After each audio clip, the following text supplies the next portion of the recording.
Thanks to you. No. I will tell you, look at your Facebook, you're everywhere. I know, it's a little insane. It's a little insane.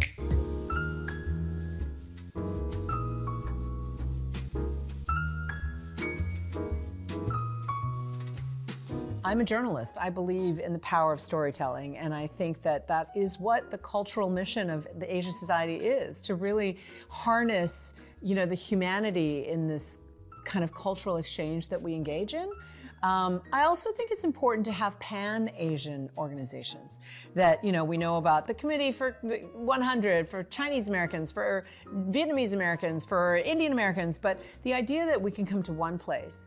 And we saw it during the rise of anti-Asian hate.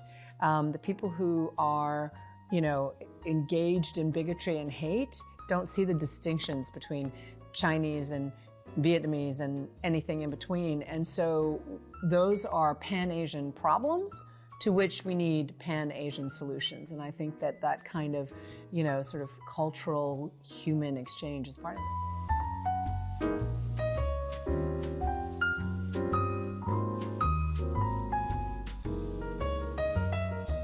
I think Taff is deservedly being honored tonight because they have done two things. They've gone sort of flying at 30,000 feet, trying to bring in corporate partnerships, trying to bring in thought leaders, trying to bring in a level of leadership across cultures. But at the same time, they've really tried to go to grantee partners, people who are boots on the ground, as it were, in communities, doing the work, have been doing the work for decades, and really harness that and be a force multiplier for that kind of energy. And I think that's long overdue.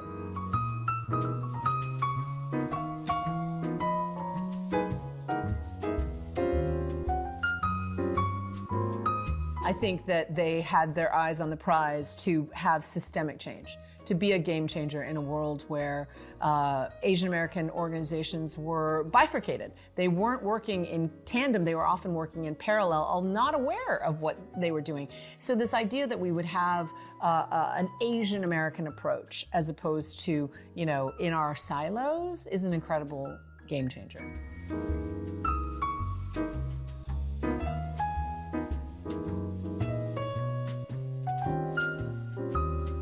During anti-Asian hate, during COVID, it was all over my feed because that's all I saw. But when I started talking about it to my non-Asian friends, they were like, what are you talking about? And that's when I realized, wow, we really have to reach out and tell our stories to the wider world. I think one of the biggest problems for the Asian American community is our invisibility.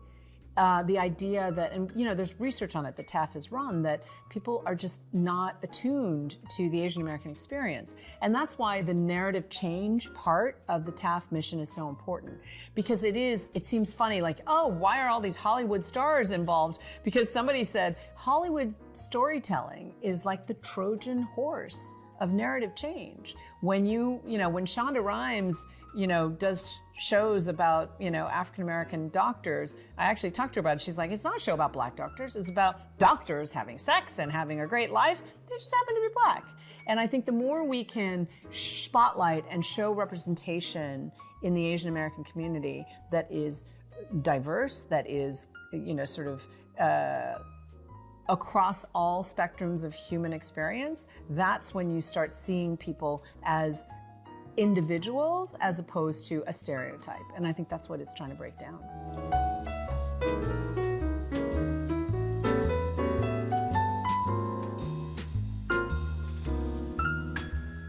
I have been very involved in sort of illustrating and bringing to life the impact of these game changers, and each and every one of them is so impressive but I think what I find striking about each of them is that they all have a vastly different lane, that there isn't a sort of typical game changer. Game changers can be corporate, they can be athletes, they can be comedians, they can be mountain climbers. And I think that is what's beautiful about Game Changers, because it shows Asian Americans doing a whole multitude of things, because guess what? We're like any other, group where there is a multitude of, iterations of our personalities and our talent.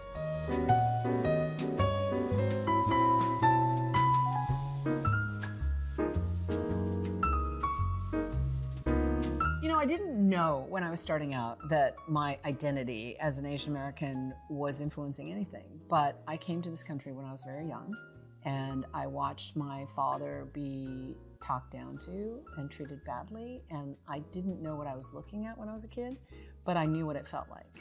And I think as a journalist for 30, 40 years, I've carried that with me, and that perspective, that empathy has driven the kind of storytelling that I've done for decades. And I didn't know it. And it has everything to do with being Korean American, it has everything to do with being an immigrant, and that has forged a certain empathy and perspective.